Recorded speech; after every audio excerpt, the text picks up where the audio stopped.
The first key came from a pile of rubble on West Madison Street in Chicago. October 2008, a Tuesday afternoon, unseasonably warm.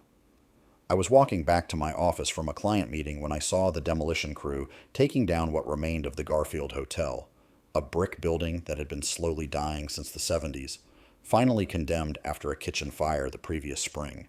They'd already gutted most of it. Just the facade remained, and even that was coming down in clouds of red dust. Something made me stop.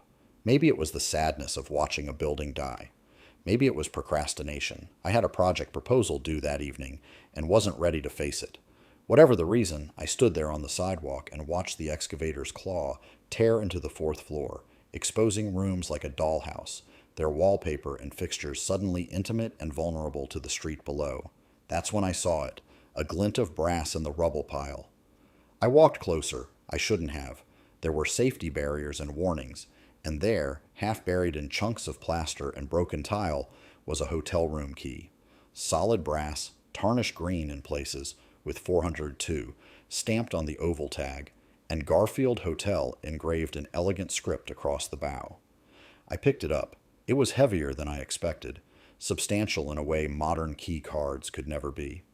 The metal was cool against my palm, and I thought about room 402, about all the people who'd held this exact key, who'd unlocked that exact door, who'd slept in that exact bed. Businessmen on sales calls, couples having affairs, families on vacation, people celebrating, people grieving, people being born and dying and falling in love and falling apart, all in room 402 of the Garfield Hotel, which no longer existed. I put the key in my pocket and went back to my office. Finished the proposal, went home to my apartment in Lincoln Park, set the key on my dresser, and that should have been the end of it. But it wasn't. My name is Michael Winters. I'm 43 years old now, but I was 28 when I found that first key. I worked, as an IT consultant, the kind of job that pays well and feels completely meaningless, where you spend your days optimizing systems for companies that don't need optimizing, just need someone to blame when things go wrong. I was single then, living alone, dating occasionally but nothing serious, the kind of life that looks fine from the outside but feels hollow when you're living it. The key sat on my dresser for 2 weeks. I'd see it every morning while getting dressed, every night before bed, and I started wondering about the hotel. So I did what any millennial does when curiosity strikes. I started researching. The Garfield Hotel had opened in 1923, a mid-range establishment that catered to traveling salesmen and families visiting Chicago. It had 156 rooms across 6 floors. It survived the Depression, thrived during World War II when soldiers passed through on their way to the Pacific, declined through the 50s and 60s as the neighborhood changed, and limped through the 70s and 80s as a weekly rental spot for people who couldn't afford anything better. The fire that killed it had started in the kitchen, an electrical problem, no casualties, but enough damage that the owners, whoever they were by then, decided demolition was cheaper than repair. Room 402 would have been on the 4th floor, probably facing west based on the building's layout. A standard room, 1 bed, 1 bathroom, 1 window. Nothing special. But over 65 years, thousands of people had stayed there, and I held the key to their temporary home. I started looking for more keys, not intentionally at first. I'd check estate sales, antique shops, eBay listings for vintage hotel keys. Found one from the Blackstone Hotel in Omaha, Nebraska, closed in 1973. Then one from the Whitman Hotel in Portland, Oregon, demolished in 1988. Then 3 from the Sherman House in San Diego, closed in 1985, converted to condos. Each key came with a story I'd research, the hotel's histories, the neighborhoods they'd occupied, the reasons they closed. I'd print out photos, newspaper clippings, architectural drawings, create little files for each one. My apartment started filling up with keys. I bought a shadow box, hung it in the living room, arranged the first 20 keys by date of hotel closure. It looked striking, all that brass against black velvet, each key a tiny sculpture, each one a portal to a vanished world. My sister Rachel visited in early 2009 and stared at the display. "What is this?"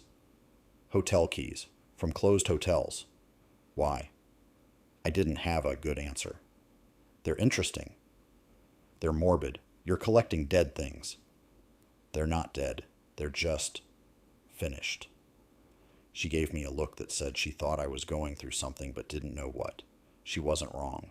By 2010, I had over 200 keys. They'd outgrown the shadow box, outgrown the living room. I'd started storing them in labeled boxes, organized by state, then by decade of closure, then by architectural style of the original hotel. I was spending 3 or 4 hours every evening researching, documenting, hunting for new acquisitions. I joined online forums for hotel memorabilia collectors, though most of them collected matchbooks or postcards or menus. Keys were a niche within a niche. I took my first key trip in the summer of 2011, drove from Chicago to St. Louis to Memphis, stopping at every antique mall and estate sale I could find, asking about hotel keys, found 6 in St. Louis, 3 in Memphis, drove back with 9 pieces of brass in the passenger seat and a feeling I couldn't name. Not quite happiness, more like purpose. My collection became known in collector circles. People would email me when they found keys, asking if I was interested, negotiating prices. I'd pay anywhere from $5 to $200, depending on the hotel's significance, the key's condition, how badly I wanted it. I spent $47,000 over 15 years. Not all at once. $20 here, $100 there, but it accumulated. Money that should have gone to retirement savings or a down payment on a house went into brass and history instead. I moved to a house in 2013, specifically because it had a basement. Finished the basement myself over 6 months. Drywall, paint, track lighting, custom shelving. Turned it into a museum. Glass cases for the most significant keys. Wall-mounted displays organized geographically. A research desk with file cabinets full of documentation.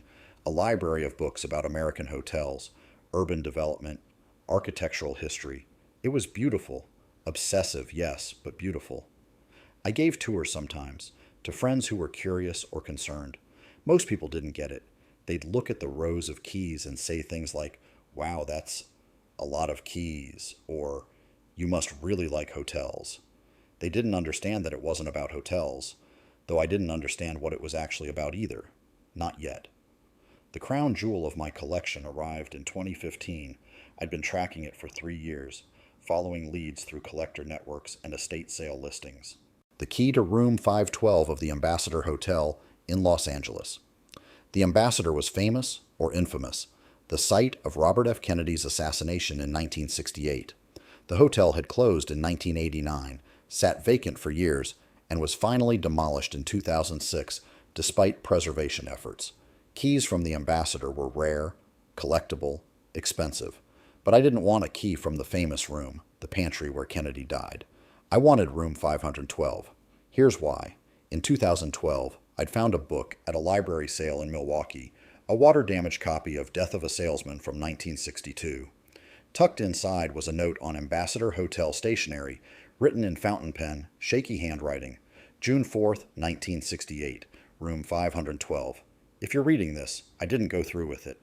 I came to this hotel to end things. Brought the pills, wrote the letters, but I turned on the television and saw that Kennedy had been shot downstairs just hours ago, and I thought, if that can happen here, in this building, to him, then anything can happen, good or bad, random and senseless and unpredictable, and maybe I should stick around to see what happens next. So I flushed the pills.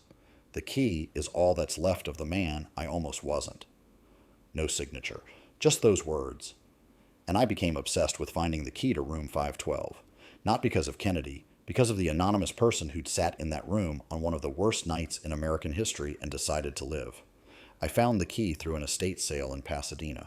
An elderly woman's grandson was selling off her belongings, and buried in a jewelry box was a brass key tagged 512, with Ambassador Hotel on the bow. He had no idea why his grandmother had it. Sold it to me for $60. I held it for a long time that day, sitting in my car outside the estate sale, and I thought about the person who'd written that note, about whether they'd kept the key as a reminder, about whether they'd lived a good life after that night, about whether they'd ever told anyone what almost happened in room 512. I brought the key home, gave it the place of honor in my museum, center display, dedicated lighting, the note photocopied and framed beside it, and I'd stand there sometimes, late at night when I couldn't sleep, and look at that key and think about thresholds, about the doors we open and the ones we don't, about the lives we live and the ones we almost lived.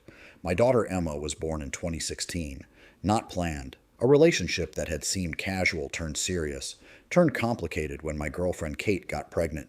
We tried to make it work, moved in together, got married quickly, more out of convention than conviction. It didn't last.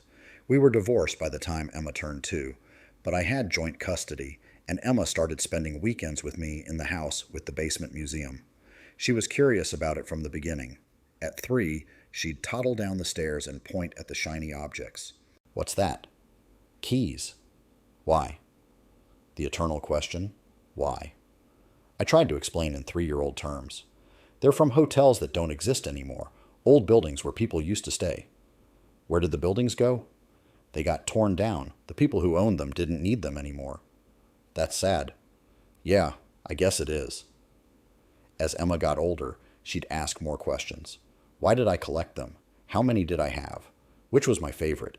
And I'd answer as best I could, but her questions made me question myself. What was I doing? Why was I spending thousands of dollars and hundreds of hours on objects that had no practical purpose? The question I couldn't answer came when Emma was 7. She was in the basement looking at the displays, and she said, "Daddy, why do you collect dead things?" "They're not dead. They're just... The buildings are gone. The people who use them are probably gone. These are like... ghosts. You have a museum of ghosts." I opened my mouth to disagree, closed it. She was right. I'd built a museum of ghosts, a shrine to absence, a monument to things that no longer existed. "Why do you think I collect them?" I asked. Emma shrugged. "I don't know. Maybe you're sad." "About what?" "I don't know. Something old." Kids see things adults work hard to hide. Emma was 7 years old, and she'd identified what I'd been avoiding for a decade. I wasn't collecting hotel keys. I was collecting something else, some sadness I couldn't name. That night, after Emma was asleep in the upstairs bedroom, I sat in the basement and looked at my collection. 2,417 keys. Organized, documented, preserved, 15 years of work, $47,000, trips to 38 states. And for what? I thought about my grandfather, my mother's father, a man named William Carver who died when I was 7, the same age Emma was now. The timing wasn't lost on me. Grandpa Bill had been a night clerk at the Westbrook Hotel in Cleveland for 41 years.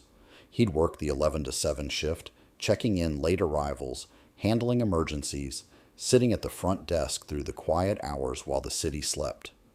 I'd visited him at work exactly once, when I was 6, staying up past midnight because my grandmother was in the hospital, and my mom needed to be with her, and my grandpa had no one to watch me. I remembered the hotel lobby, Art Deco fixtures, marble floors, the smell of cigarettes and floor polish.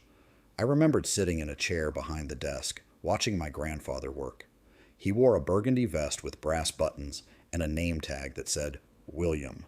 He was kind to everyone who came through, the businessman who'd missed his flight, the couple checking in without luggage, the woman who couldn't remember her room number. Between guests, he'd shown me the key cabinet behind the desk. Rows and rows of keys on numbered hooks, each one waiting to be claimed, to unlock a door, to grant access to a temporary home. Every key is a story, he'd told me. Every person who takes one is going somewhere, coming from somewhere, sometimes running away, sometimes running toward. Our job is just to give them the key and let them find their door. He'd let me hold one. I don't remember the room number, just the weight of it, the coolness of the brass, the sense of importance. This small object that could open a locked room, that granted permission to cross a threshold. Grandpa Bill died 6 months later. Heart attack during his shift, slumped over the front desk at 3:47 a.m. They found him when the morning clerk arrived. He was 71. At the funeral, my grandmother gave me the only thing he'd left specifically for me, a key. Not from the hotel, from their house. The front door key. Brass, worn smooth from decades of use, with William scratched into the bow in his own handwriting. He wanted you to have this, she said. Said you understood about keys. I'd kept it for years, through college and moves and relationships, and then somewhere along the way, I don't remember when, I'd lost it. Looked everywhere, never found it. Sitting in my basement museum at 2 a.m., surrounded by 2,000 keys to places I'd never been, I realized I'd been trying to replace it. My grandfather's key. The one thing he'd left me. The one thing I'd lost. I'd been searching for 15 years, spending thousands of dollars, traveling thousands of miles trying to find the weight and the meaning and the connection I'd lost when I was 14 and careless. Every key in this basement was a surrogate, a substitute, a failed attempt to recover something irreplaceable. I started crying, not dramatic sobbing, just tears running down my face while I sat there in the basement that smelled like brass polish and old paper. All this time, all this money, all this energy, and I'd never admitted what I was actually looking for. Emma found me the next morning, still in the basement. "Daddy, did you sleep here?" "No, just thinking." She climbed onto my lap, looked at the displays. "About the dead things?" "About my grandpa. He worked at a hotel, a long time ago." "Did he give you these keys?" "No, but he gave me one key, and I lost it, and I think I've been trying to find it ever since." Emma was quiet for a moment. Then, "Can you just get another one, from where he lived?" I laughed, surprised. "It's not the same house. Someone else lives there now." "Then maybe you don't need that key anymore. Maybe you need a different one." 7 years old and wiser than me, over the next few months I started reevaluating my collection. Not to get rid of it, I'd put too much into it to just dismantle everything, but to understand it differently. These weren't dead things, they were thresholds. Each key represented a moment when someone stood outside a door and made a decision. To enter, to stay, to leave, to change. My grandfather had spent 41 years handing keys to strangers, watching them cross thresholds he never crossed. He lived in the same house in Cleveland for 50 years, worked the same job, walked the same streets. He was a man of profound routine and quiet stability, and maybe he'd lived vicariously through all those guests, all those people passing through on their way to somewhere else. And maybe I'd inherited that, this fascination with other people's journeys, this need to hold the objects that represented crossing over, moving forward, becoming someone else. But I'd been collecting without crossing, accumulating thresholds without ever stepping through them myself. I made a decision in early 2019. I'd visit every hotel I had a key from, or at least visit the location where it had stood, not as a collector, as a witness, as someone honoring the thresholds these keys had opened. I took Emma on the first trip, drove to Milwaukee to see the site of the Pfister Hotel. Actually, that one's still standing, but I had a key from its original 1893 wing that had been demolished in the 60s. We stood outside, Emma holding my hand, and I told her about the hotel's history, about the people who'd stayed there, about the key in my pocket that had once opened a door that no longer existed. "What do we do now?" Emma asked. "I don't know. Say goodbye, I guess." "To the building?" "To the people who used to be here, to whoever stayed in that room, to all the life that happened in a place that's gone now." Emma was quiet. Then she said, "Bye, people. Thanks for staying at the hotel." It was perfect. Simple and sincere and exactly right. We visited 17 locations over the next 2 years. Hotels that were now parking lots, office buildings, condos, empty lots. Some cities had historical markers. Most didn't. The buildings had simply vanished, replaced by whatever came next. At each site, Emma and I would do the same thing. Stand where the entrance had been, hold the key, say thank you to whoever had stayed there. It was silly, sentimental, but it felt important. Like we were acknowledging that these places had mattered, that the lives lived in them had mattered, even if no one remembered anymore. My collection changed after that. I stopped acquiring new keys. Didn't need to anymore. Started writing about the ones I had instead. Created a website documenting each hotel, each key, each story. Posted the photos and research and histories. Started getting emails from people whose grandparents had stayed at these hotels, whose parents had worked there, who'd been born or married or divorced in these buildings that no longer existed. One woman wrote to me about the Garfield Hotel, the first key I'd ever found. Her grandmother had worked as a maid there from 1945 to 1967. She sent me photos of her grandmother in uniform, standing in front of the hotel entrance, young and proud. I scanned them, posted them on the website, sent her a copy of the room 402 key. She cried when she received it, she told me. Said it was like getting a piece of her grandmother back. That's when I understood.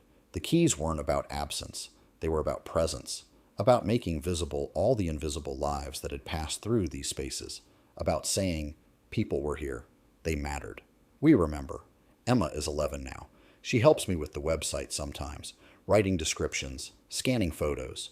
She started asking about my grandfather more, what he was like, what the hotel was like, why I loved him, and I tell her everything I remember, which isn't much, but it's something. Last month she asked if I ever found the key he gave me. No, I said. It's gone. That's sad. It is, but I have other keys now, different ones, and they're enough. Emma looked at me seriously. Do you think Grandpa Bill would like your museum? I thought about it, about my grandfather in his burgundy vest, standing behind the front desk at 3 a.m., watching strangers come and go, handing out keys to temporary homes, about his quiet life, his routine, his 41 years in one place while the world moved around him. I think he'd understand it, I said. I think he'd get why these matter. Because they're about doors? Because they're about the moment before you walk through. The moment when anything's still possible, when you're standing on a threshold and you don't know yet what's on the other side. Emma nodded. Like when we visit the places where the hotels used to be? Yeah, like that. We were in the basement when we had this conversation, surrounded by 2,417 keys, each one a threshold to a place that no longer exists. And I realized this wasn't a museum of dead things. It was a museum of moments, of all the times people stood outside a door with a key in their hand and decided to open it, to enter, to stay, to begin whatever came next. My grandfather spent his life on one side of the desk. I've spent 15 years collecting the evidence of the other side. And maybe Emma's generation will do something different. Collect digital access codes or key cards or whatever comes next. Or maybe she won't collect anything. Maybe she'll just cross thresholds without needing to keep the keys. But for me, this is how I remember. This is how I honor the people who passed through places that are gone now. This is how I stay connected to my grandfather, who handed out keys for 41 years and left me one that I lost and have been trying to find ever since. I haven't found it. I never will. It's gone, lost to time and carelessness and the chaos of living. But I have these instead. 2,417 substitutes, 2,417 ways of saying, someone was here. Someone crossed this threshold. Someone opened this door and walked into a room and lived part of their life and then left. And the room is gone, and the building is gone, and maybe they're gone too. But this key remains. This small brass object that granted access to a temporary home remains, and I'm keeping it safe, documenting it, honoring it, because that's what you do when you lose something irreplaceable. You find other things to care for, other thresholds to witness, other ways to say, I remember. I was here. You were here. We all were here, and it mattered. My name is Michael Winters. I'm 43 years old. I have a basement museum of obsolete hotel keys from vanished establishments across America. I've spent 15 years and $47,000 building it. And I'm not done yet, because there are still hotels being demolished, still keys being lost, still thresholds disappearing into parking lots, and silence. And someone needs to remember them. Someone needs to say their names, document their histories, preserve the evidence that they existed. Emma asked me recently what will happen to the collection when I'm gone. Will someone else take care of it? I hope so, I said. Maybe you. She smiled. Maybe. But I think I'd rather visit places while they still exist. Take pictures of hotels while they're still hotels, so people don't have to collect keys to remember them later. She's smarter than me. Always has been. But until then, until someone figures out how to preserve places before they vanish, I'll keep doing this. Collecting the remnants, documenting the ghosts, honoring the thresholds, and hoping that somewhere, somehow, my grandfather knows. That he understands what I've been trying to do down here in this basement, surrounded by brass and memory and the weight of all these doors that used to open. Every key is a story, he told me when I was 6. He was right, and I'm still listening. If you've ever held on to something seemingly meaningless because it connected you to someone or somewhere you've lost, I'd love to hear about it. Sometimes the objects we collect aren't about what they are. They're about what they represent, what they help us remember. Share your story in the comments if you'd like, and if you enjoyed this look into a very specific kind of obsession, a like or subscribe would mean the world. Thank you for reading and for understanding that sometimes we build museums not to display things, but to figure out why we needed to collect them in the first place.